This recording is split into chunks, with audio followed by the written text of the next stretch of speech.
है। मोंग कुंगहो की चुप्पी देखकर मुस्कुराता है, पूछता है क्या तू मेरी बात से सहमत है? कुंगहो चुप रहता है। इसी दौरान जून वू को कहीं अपने एक शिष्य से बात करते हुए देखा जाता है। दोनों कुंगहो के बारे में बात कर रहे हैं। वो शिष्य जून वू से कहता है कुंगहो भले ही युद्ध नायक हो, लेकिन देखने में तो बहुत शांत स्वभाव का लगता है। यह सुनते ही जून वू तुरंत उसे टोकता है, कहता है दिखने में शांत लगता है, फिर बोला लेकिन स्वभाव बहुत गुस्सैल है। आगे कहता है खासकर अपराधियों के प्रति बहुत ज्यादा। गली में वापस कुंगो आखिरकार बोलता है, मोंग से कहता है तू शांति से तंग आ चुका है, फिर बोला तो वही देता हूँ जो तू चाहता है। गुस्से से भरा हुआ वो उस आदमी को दूर धकेलता है और फिर उसके चेहरे पर एक जोरदार घूंसा मारता है। चेहरा चूर चूर हो जाता है। कुछ ही देर बाद जुनवू को कुंगो का वीडियो कॉल आता है। वो चौंक जाता है, उत्सुकता से कॉल उठाता है। कुंगो उसे बताता है मेरे पास मोंग है। फिर पूछता है क्या तू उसे जानता है? जुनवू तुरंत उस आदमी को पहचान लेता है, कहता है यही वो है जो व्हाइट नाइट का नाम खराब कर रहा है। जुनवू उसके बारे में और जानना चाहता है, कहता है उसे टुकड़े टुकड़े कर देना चाहता हूँ। कुंगो कहता है पता भेज देता हूँ। फिर बताता है मोंग के पूरे गिरोह को पकड़ लिया है। कॉल के बाद मोंग को आखिरकार एहसास होता है यह कुंगो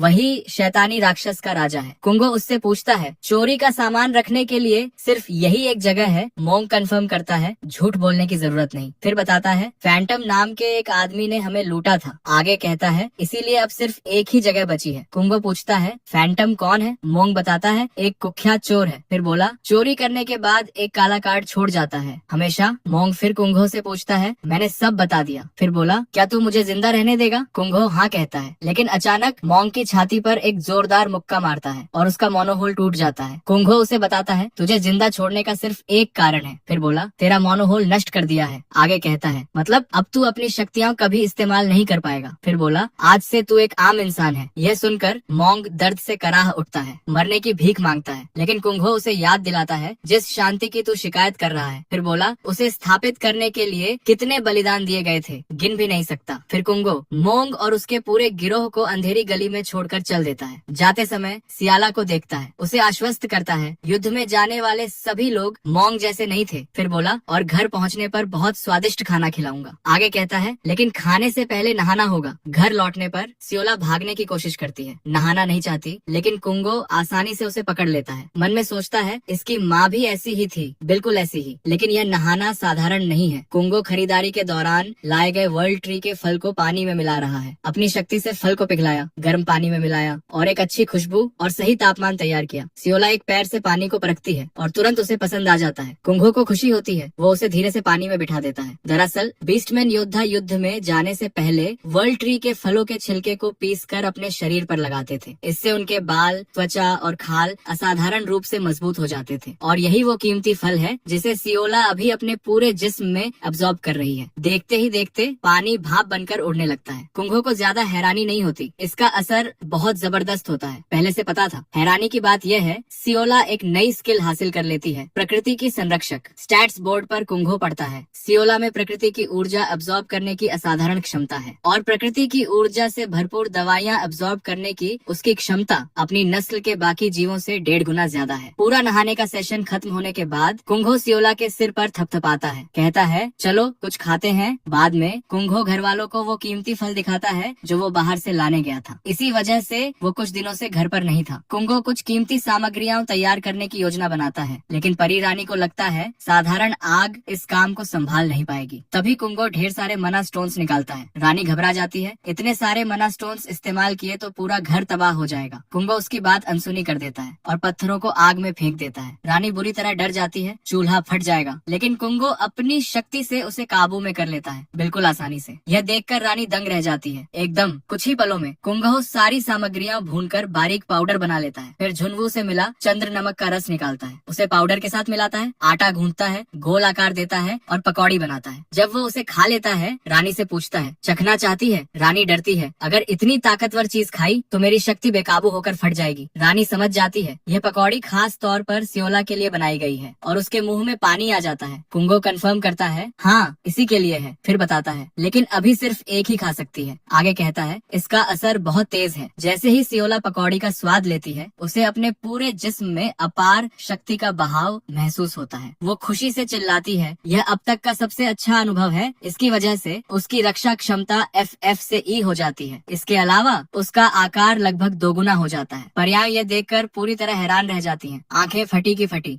इसके बाद सियोला और कुंगो दौड़ने के लिए घर से बाहर निकल जाते हैं। कुंगो खुश है, सियोला दवा को अच्छी तरह पचा पा रही है। फिर सोचता है और इसकी बढ़त तो सियोला से भी तेज है। तभी उसे एक ख्याल आता है, अगर सियोलवा के बचपन में भी यही किया होता तो क्या होता। और यही सोचते सोचते उसे एहसास होता है सियोलवा का पालन पोषण करते वक्त वो सच में कितना अनजान था। वो बस साथ दौड़ते थे, साथ लड़ते थे, यही था उनका साथ। उसे पेट भर खाना नहीं खिला पाता था, ठीक से नहीं। बीमार होने पर भी उसे आराम नहीं करने देता था, बस लड़ाई, बस ट्रेनिंग। कुंगो को पछतावा होने लगता है। सोचता है अगर उसने अच्छी परवरिश की होती तो शायद हालात बेहतर होते, शायद। लेकिन यही वो कारण था जिसकी वजह से मृत्यु के बाद उसने राक्षसी जीवों का और भी ज्यादा अध्ययन किया, हर चीज समझने की कोशिश की। कुंगो मन ही मन सियोलवा के बच्चे के लिए वादा करता है, वो सब कुछ करूंगा जो उसके लिए नहीं कर पाया, हर एक चीज। बर्फ में खेलते हुए सियोला कुंगो की बाहों में कूद पड़ती है एकदम अचानक, और तभी कुंगो को एहसास होता है इसका वजन और भी बढ़ गया है। कुंगो इतना खुश होता है कि सियाला से कह देता है तुझे सबसे अच्छा बनाऊंगा। फिर बोला और पूरी शान शौकत से रहने दूंगा, पूरी। खेल खत्म होने के बाद कुंगो सुझाव देता है, चलो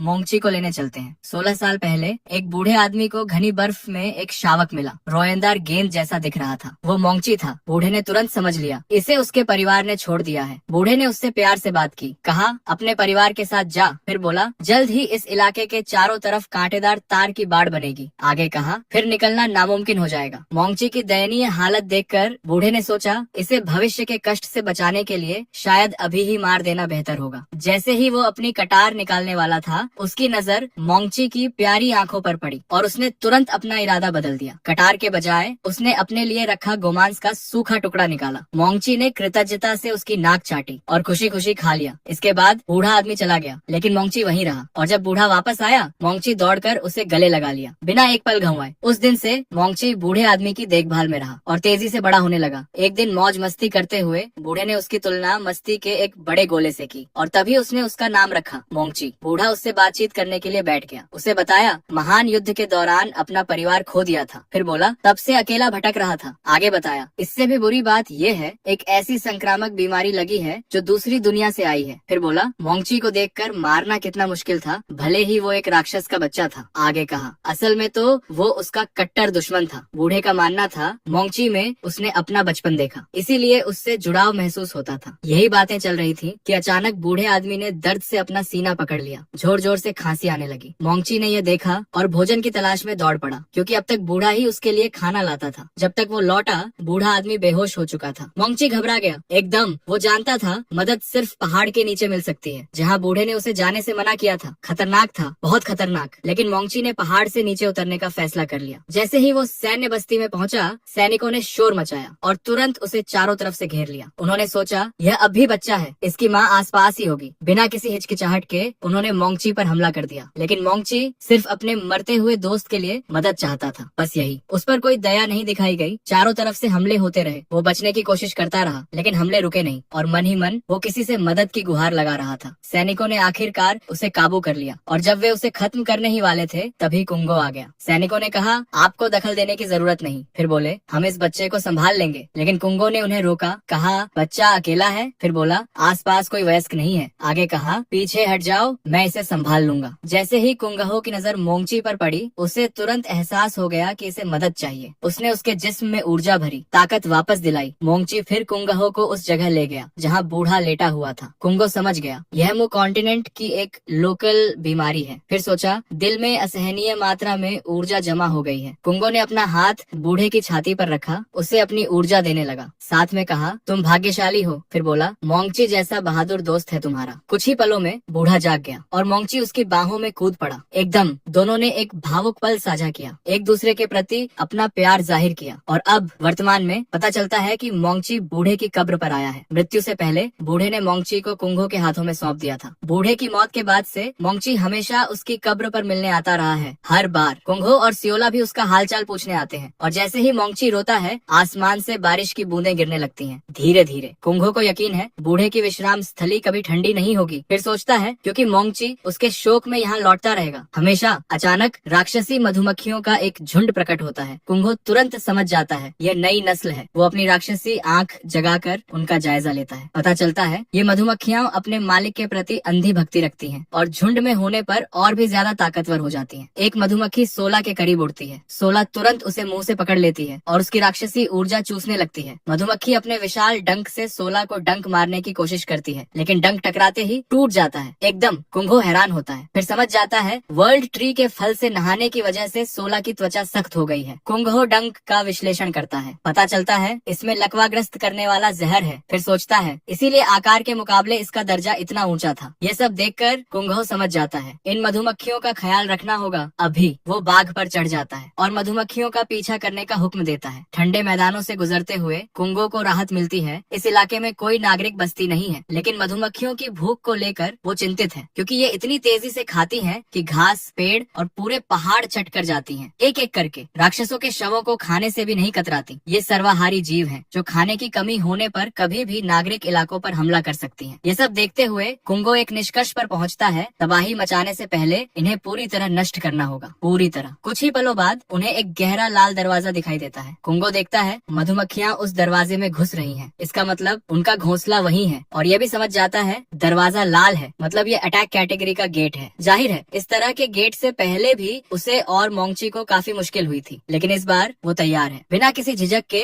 वे लाल दरवाजे में कूद जाते हैं और देखते ही देखते मधुमक्खियों का एक झुंड उन पर टूट पड़ता है। कुंगो उन्हें रोकने के लिए अपनी माना शक्ति का इस्तेमाल करता है। रेड क्लास गेट की बात करें तो ये एक ऐसा गेट है जिसमें एक पूरा इकोसिस्टम समाया हुआ है। बिल्कुल ऐसा लगता है जैसे किसी दूसरी दुनिया का टुकड़ा यहाँ फेंक दिया गया हो। इसीलिए इस गेट में ऐसे दुर्लभ रिसोर्सेज मिल सकते हैं जो आम गेट्स में कभी नहीं मिलते। लेकिन इसके साथ ही यहाँ के राक्षस आम गेट से कहीं ज्यादा खतरनाक और ताकतवर होते हैं। तभी कुंगो को दूर से मधुमक्खियों का एक और झुंड दिखाई देता है, पहले देखे गए झुंडों से 3 गुना बड़ा और 3 गुना ज्यादा राक्षसी ऊर्जा से भरा हुआ। वो मधुमक्खियां कुंगो की तरफ झपटती हैं, लेकिन वो आसानी से पहली हमलावर मधुमक्खी को मार गिराता है और उसके गुण जांचता है। पता चलता है ये गेट के बाहर मिली मधुमक्खियों से कहीं ज्यादा ताकतवर है। कुंगो बिना किसी शक के समझ जाता है ये विशाल मधुमक्खियां ही इस जगह की रखवाली कर रही हैं। जैसे ही वो हमले की तैयारी करती हैं, कुंगो सेंसरी ट्रांसफर स्किल जगा देता है। ये वही स्किल है जो कॉन्ट्रैक्टर और राक्षसी जीव को मना और शारीरिक क्षमताओं समेत सभी इंद्रियां आपस में बांटने देती है। कुंगो पूरी ताकत से मधुमक्खियों की तरफ छलांग लगाता है और उन्हें बेरहमी से काट डालता है, एक एक करके। सियाला भी एक मधुमक्खी पर हमला करती है, काटने की कोशिश करती है, लेकिन मधुमक्खी उसकी पकड़ से बच निकलती है। कुंगो उसे चिढ़ाता है, मधुमक्खी अभी भी तेरे मुंह के लिए बहुत बड़ी है। फिर बोला इसीलिए पकड़ नहीं पाई। जैसे जैसे लड़ाई जारी रहती है, कुंगो को एहसास होता है इन मधुमक्खियों का कोई अंत नहीं है। लेकिन अचानक उसे दूर से एक बहुत ताकतवर राक्षसी ऊर्जा का एहसास होता है। वो छत्ते की तरफ जाने का फैसला करता है, मोंगची की पीठ से छलांग लगाता है, एक ताकतवर ऑरा ब्लेड के साथ अपने रास्ते में आने वाली सभी मधुमक्खियां काट डालता है, एक भी नहीं छोड़ता। विशाल मधुमक्खियां मारने के बाद आखिरकार उसे छत्ते तक पहुंच मिल जाती है और पता चलता है यही वो जगह थी जिसकी ये मधुमक्खियां रखवाली कर रही थी। छत्ते से इतनी राक्षसी ऊर्जा निकल रही है कि वो बाहर तक रिस रही है, साफ दिखाई दे रही है। कुंगो छत्ते से टकराता है और हैरान रह जाता है। छत्ते के अंदर एक अजीब आकृति आराम से बैठी हुई है, उसकी शक्ल, उसके जिस्म से निकल रही ऊर्जा। कुंगो तुरंत समझ जाता है एक दानव फिर से प्रकट हो गया है। तभी कुंगो दानव को बड़बड़ाते हुए सुनता है, मैं कितनी बुरी तरह फंस गया हूँ। और चौंकाने वाली बात यह है, कुंगो को दानव की भाषा सुनाई ही नहीं देनी चाहिए थी, लेकिन सुनाई दी। जैसे ही दानव को पता चलता है कि कुंगो उसे सुन सकता है, वो औपचारिक रूप से बात करने का फैसला करता है। वो अपना परिचय देता है, मैं थियो कामिगन हूँ। फिर बोला कभी दानव लोक में चौथे स्थान का दानव था। कुंगो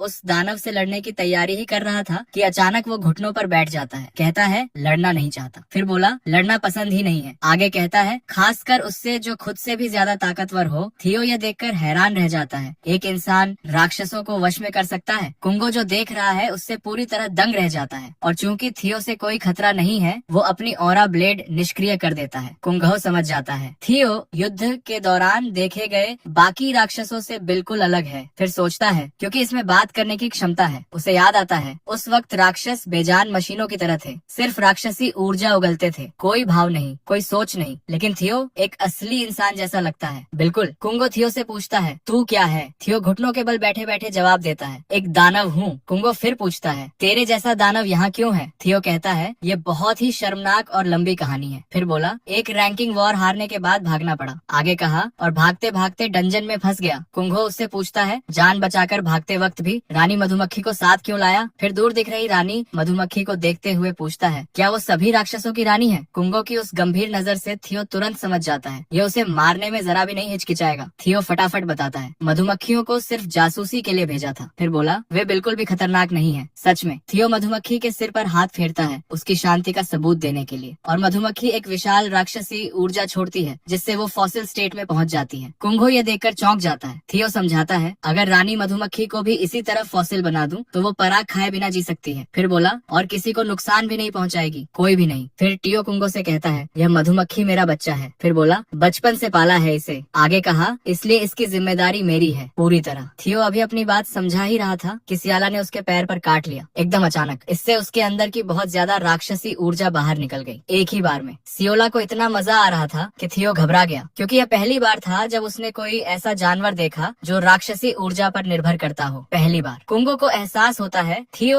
खुद खतरनाक नहीं है। फिर सोचता है असल में सबसे खतरनाक तो वो राक्षसी लोक है जिसके बारे में इसने बात की। और चूंकि थियो दानव लोक में चौथे स्थान पर था, कुंगो को लगता है इससे पूछताछ करना सही रहेगा, बहुत जरूरी जानकारी मिल सकती है। लेकिन कुंगो को लगता है कि माजिन की ताकत वो कभी नहीं भूल पाएगा। और थियो के कुछ रिएक्ट करने से पहले ही वो उसकी तरफ दौड़ पड़ता है, उसकी छाती पर वार करता है। कहता है एहतियात के तौर पर तेरी शक्ति सील करनी होगी। थियो जमीन पर गिर जाता है और जब होश आता है उसे एहसास होता है कि उसकी राक्षसी शक्ति खत्म हो गई है पूरी तरह। कुंगहो उससे कहता है धीरे धीरे मेरे पीछे आ। फिर बोला और कोई भी गड़बड़ करने की कोशिश मत करना। आगे कहा वरना जान से मार दूंगा। थियो मान जाता है, मन में सोचता है क्या इंसान ऐसे ही होते हैं। इसी बीच गेट के बाहर गिल्ड्स इकट्ठा हो गए हैं। तभी जून वू के शिष्यों में से एक वहाँ पहुँचता है और कुंगहो को तुरंत पहचान लेता है। दूसरी तरफ किंग अभी भी अकड़ दिखा रहा है। पूछता है क्या व्हाइट नाइट गिल्ड भी क्लियरिंग राइट्स में भाग ले रहा है। वो लड़का किंग को नजरअंदाज कर देता है। कुंगहो की तरफ मुड़कर नमस्कार करता है। कहता है कुछ दिन पहले जून वू के साथ वीडियो कॉल पर आपसे थोड़ी देर बात हुई थी। फिर अपना परिचय देता है, व्हाइट नाइट का ली हुक हूँ। पता चलता है वो व्हाइट नाइट का मौजूदा गिल्ड मास्टर है। कुंगहो भी शिष्टाचार से उसका अभिवादन करता है। हैरानी जाहिर करते हुए कहता है अब क्लियरिंग राइट्स जैसी चीजें भी होती हैं। हुक कंफर्म करता है आजकल ऐसा ही होता है। किंग पहले से ही गुस्से में था और जब उसे एहसास होता है कि हुक उसे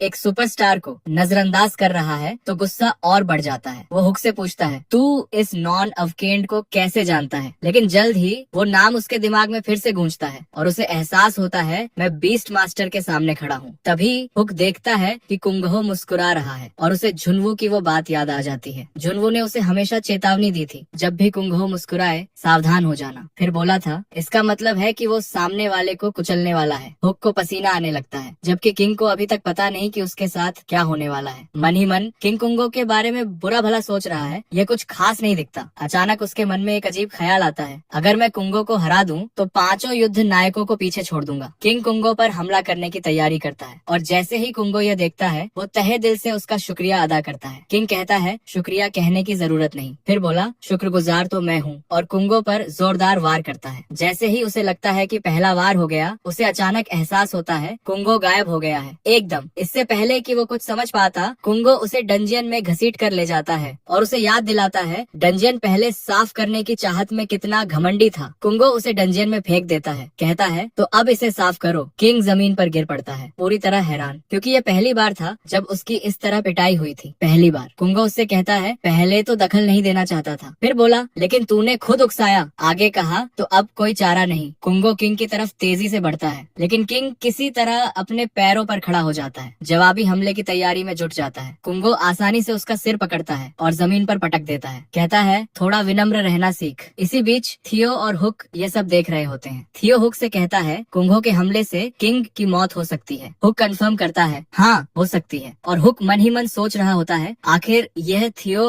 है कौन। कुछ ही पलों बाद किंग को होश आता है। कुंगो उसे बताता है तेरी चालें कुछ हद तक अच्छी हैं। फिर बोला लेकिन बहुत लापरवाह है बहुत। फिर पूछता है तेरा गुरु कौन है। किंग जवाब देता है कोई गुरु नहीं है। फिर बोला अपनी जन्मजात प्रतिभा से ही एस क्लास रैंक हासिल की है। कुंगो उसे बताता है प्रतिभा होना अच्छी बात है। फिर बोला लेकिन इससे कोई श्रेष्ठ नहीं बन जाता, कभी नहीं। आगे कहता है विनम्रता से जीना सीख। फिर बोला भविष्य में और भी ताकतवर लोग आ सकते हैं। आगे कहा और अगर अभी यह नहीं सीखा तो अपनी प्रतिभा की सीमा तक बहुत जल्दी पहुंच जाएगा। कुंगहो उसे चेतावनी देता है अगर असली युद्ध में उस सीमा तक पहुंच गया तो यह तेरी मौत होगी। किंग पूछता है क्या मैं सिर्फ एक अज्ञानी मूर्ख था। कुंगो कहता है पहले एक गुरु ढूंढ। लेकिन जब कुंगो उसे सलाह दे ही रहा था किंग ने अपना फोन निकाला और सेल्फी लेने लगा। कुंगो समझ गया जब तक इसे पीट पीट कर नहीं समझाऊंगा ये आसानी से नहीं मानेगा। बुरी तरह पिटने से पहले किंग एक और सेल्फी की भीख मांगता है। यह सारी शरारत होने के बाद वे आखिरकार डंजियन से बाहर निकल जाते हैं। इसके बाद सोशल मीडिया पर अनगिनत आर्टिकल्स और अफवाहें फैल जाती हैं। सब यही जानना चाहते हैं कुंगहो कौन है, क्योंकि कोई भी सच में नहीं जानता, कोई नहीं। इस बीच बीच दानव लोक और दानवों के बारे में एक विस्तृत जांच शुरू की जाती है। कुंगो के घर पर थियो मौसम का आनंद ले रहा था, बस यूं ही, जबकि कुंगो उससे पूछताछ कर रहा था। पता चलता है थियो फर्स्ट क्लास के दानव बाहल के खिलाफ लड़ाई में हार गया था, जिसकी वजह से उसकी बहुत सारी डेमोनिक एनर्जी चोरी हो गई थी। बाद में उसका विमान क्रैश होकर उनके लोक में उतर गया, लेकिन वो ह्यूमन वर्ल्ड के राक्षसों के बारे में ज्यादा कुछ नहीं जानता, बिल्कुल नहीं। हालांकि मानव लोक में उतरने से लगभग एक हफ्ते पहले उसने सुना था कि दानव लोक में एक ऐसा इलाका है जो तेजी से डंजन्स में बदल रहा है, एकदम तेजी से। वो कहता है हैरानी होती है कि मानव लोक में ऐसे डंजन्स हैं। फिर बोला जो एक बिल्कुल अलग आयाम से जुड़े हुए हैं। कुंगो ये सब समझने की कोशिश करता है। महान युद्ध को हुए 50 साल से ज्यादा हो चुके हैं। राक्षसों की एक नई नस्ल अभी अभी सामने आई है और अब यह भी पता चला है कि दानव लोक नाम का एक नया आयाम पृथ्वी से जुड़ा हुआ है। कुंगो थियो से पूछता है जब तू दानव लोक में था तब तेरी शक्ति का स्तर क्या था? फिर बोला अभी तेरा सटीक अंदाजा नहीं लगा सकता। पता चलता है शक्ति छीनने से पहले वो दानव लोक के 72 सम्राटों में चौथे स्थान पर था, यानी वो बहुत ताकतवर था, बहुत ही ज्यादा। थियो कुंगो को बताता है लड़ाई झगड़ा पसंद नहीं। फिर बोला लेकिन अगर तू मेरी क्षमताएं जानना चाहता है तो पहले अपना राक्षसी रूप प्रकट करने दे। कुंगो को एहसास होता है कोई विकल्प नहीं है और वो यही करने का फैसला करता है। जैसे ही उसकी राक्षसी ऊर्जा वापस आने लगती है, थियो कुंगो से कहता है ध्यान से देख। फिर बोला मेरी असली क्षमताओं को पहचान। मन ही मन कुंगो पूरी तरह तैयार है, अगर इसने जरा भी गड़बड़ की तो जान से मार दूंगा। थियो की शक्ति पूरी तरह वापस आने के बाद वो अपना हाथ उठाता है और मृतकों को बुलाता है। तभी कुंगो को एहसास होता है यह एक जादूगर है। थियो कंफर्म करता है शवों का इस्तेमाल करके साथी बनाता हूँ। फिर बोला और उन्हें हुक्म देता हूँ। आगे कहा लेकिन बाल के हाथों सब कुछ खो दिया, सब कुछ। कुंगो को इस पर बहुत हंसी आती है क्योंकि यह तो वो क्षमता है जो सिर्फ काल्पनिक कहानियों में मौजूद होती है और पृथ्वी पर ऐसा कोई जागृत इंसान नहीं है जो इस तरह की क्षमता के साथ जागृत हुआ हो, एक भी नहीं। थियो अभी आनंद ले ही रहा था कि सियोला उसकी गर्दन पर कूद पड़ती है और उसकी स्वादिष्ट राक्षसी ऊर्जा और ज्यादा सोखने लगती है। थियो दर्द से चीख उठता है, उसे एहसास होता है सियोला मेरी राक्षसी ऊर्जा पूरी तरह सोख रही है, पूरी। और थियो सोचता है क्या कुंगो का यही मकसद था जब उसने अपना दरवाजा खोला था? पता चलता है वो बिल्कुल सही था क्योंकि कुंगो एक तीर से 2 निशाने साधने की कोशिश कर रहा था। सियाला की राक्षसी ऊर्जा सोखने के बाद अचानक थियो के मोनोहोल में कुछ अद्भुत होने लगता है। उसका मोनोहोल अब शुद्ध माना से भरने लगता है और सियोला ने अपने कलेक्शन में एक और पूंछ जोड़ ली है। इसकी वजह से उसकी अटैक पावर डी और डिफेंस पावर डीडी हो जाती है। हैरानी की बात यह है उसे एक नई स्किल मिलती है, अनफोल्ड। दूसरी पूंछ की बात करें तो उसकी दूसरी क्षमता अभी बंद है और शर्तें पूरी होने पर ही अनलॉक होगी। कुंगो को तभी परियों की रानी जोहाना की वो बात याद आती है 5 पूंछ वाले व्हाइट फैंग के बारे में। कुंगो को एहसास होता है सियोला की पूंछ भी जोहाना के बताए व्हाइट फैंग की तरह बढ़ती जा सकती है। कुछ ही पलों बाद कुंगो को चूल्हे का फोन आता है। वो एक मदद मांगता है, बताता है दक्षिणी संघर्ष वाले इलाके में एक और हंटर लापता हो गया है। फिर बोला उसका नाम हाउंड है। आगे कहा कोरिया रैंकिंग में 30वें स्थान पर है। फिर बताता है इसीलिए कोरिया ने अपने सभी सैनिकों को उस इलाके से वापस बुला लिया है। यह सुनकर कुंगो हैरान हो जाता है, सोचने लगता है आखिर दक्षिण में हो क्या रहा है। दक्षिणी संघर्ष वाले इलाके की बात करें तो ये वो इलाका है जिसमें DIU और उसके नीचे का बुसान रीजन शामिल है और वहाँ पहुँचने का आखिरी रास्ता डेजोन में ही है। डेजोन के सुरक्षित रहने की वजह है लेवोन, जो 4 प्रतिष्ठित गिल्ड्स में से एक है और ट्रेडिशनल मैजिक का एक बेहद ताकतवर केंद्र है। कुछ ही देर बाद वो डेजोन के लिए रवाना हो जाता है। दरवाजे पर पहचान वेरीफाई होने के बाद उसे अंदर जाने दिया जाता है। थियो के बारे में पूछे जाने पर कुंगो सैनिक से कहता है इसे मेरा असिस्टेंट समझ लो। थियो को आसपास की किसी बात की कोई परवाह नहीं है, वो अपने हाथ में लॉलीपॉप लेकर बिल्कुल मस्त है अपनी दुनिया में। कुंगो सैनिक से पूछता है क्या थियो को आइडेंटिटी कार्ड की जरूरत होगी? सैनिक जवाब देता है नहीं। फिर बोला ऊपर से पहले ही सूचना मिल गई है। युद्ध खत्म होने और कुंगो के उत्तर में बसने के बाद से अफेक्टेड स्पीशीज के बीच एक तरह की व्यवस्था स्थापित हो गई थी, लेकिन दक्षिण में यह बेसिकली एक संघर्ष का इलाका है। अफेक्टेड स्पीशीज यहाँ नियमित रूप से दिखाई देती हैं। राक्षसों के बीच भयंकर टेरिटोरियल विवाद भी हैं, जो कभी खत्म नहीं हुए, कभी नहीं। और यहीं से यह बड़ा सवाल उठता है राक्षसों का पूरी तरह सफाया क्यों नहीं किया जाता? जैसे ही वे उस इलाके में और आगे बढ़ने की तैयारी करते हैं, कुंगो मोंगची पर चढ़ जाता है। थियो को भी ऐसा करने के लिए कहता है। थियो ऐसा करने ही वाला था कि एक राक्षस का सिर उड़ता हुआ उसकी तरफ आया, एकदम अचानक। उस इलाके में चल रहे संघर्ष का इशारा था यह। जैसे जैसे वे अंदर की तरफ बढ़ते हैं, थियो कुंगो से कहता है यह इलाका मुझे अपने घर की याद दिलाता है। फिर बताता है ये जो घास दिख रही है इसे हीट ग्रास कहते हैं। फिर बोला ये चारों दिशाओं में ऊष्मा फैलाती है। आगे कहा और हीट ग्रास से भरी जगहें ट्रॉपिकल फॉरेस्ट बनाती हैं। देखते ही देखते मोंगची और सियोला को पसीना आने लगता है। कुंगो उनकी हालत देखकर समझ जाता है इनके लिए ट्रॉपिकल क्लाइमेट का यह पहला अनुभव है। कुछ ही पलों बाद कुंगो रुक जाता है, सुझाव देता है यहाँ से आगे पैदल चलते हैं। अचानक दूर से एक तेज तेज चीख सुनाई देती है, इंसान की आवाज जैसी लगती है, हूबहू। वे सोच ही रहे थे यह क्या है कि वो आवाज उनके करीब आने लगती है तेजी से। कुछ ही पलों में वे देखते हैं कि राक्षसों का एक पूरा झुंड उलटी दिशा में भाग रहा है, बेतहाशा। तभी वे उस दिशा में देखते हैं जहाँ से राक्षस आ रहे थे, और एक आदमी को देखते हैं जो उन राक्षसों को मक्खन की तरह कुचलता जा रहा है, एक एक करके। कुंगो ये देखकर हैरान रह जाता है, क्योंकि चुलबी ने उसे बताया था इलाके में तैनात सभी सैनिकों को वापस बुला लिया है। ध्यान से देखने पर कुंगो को एहसास होता है ये आदमी जाना पहचाना लगता है। उस आदमी के सुनहरे बाल हैं और उसने अपने सिर पर एक पट्टी बांधी हुई है जिस पर लिखा है ट्रेनिंग। और एक हैरान कर देने वाले मोमेंट में वो आदमी कोई और नहीं बल्कि किंग है, जिसने जाहिर तौर पर अपनी ट्रेनिंग को बिल्कुल गंभीरता से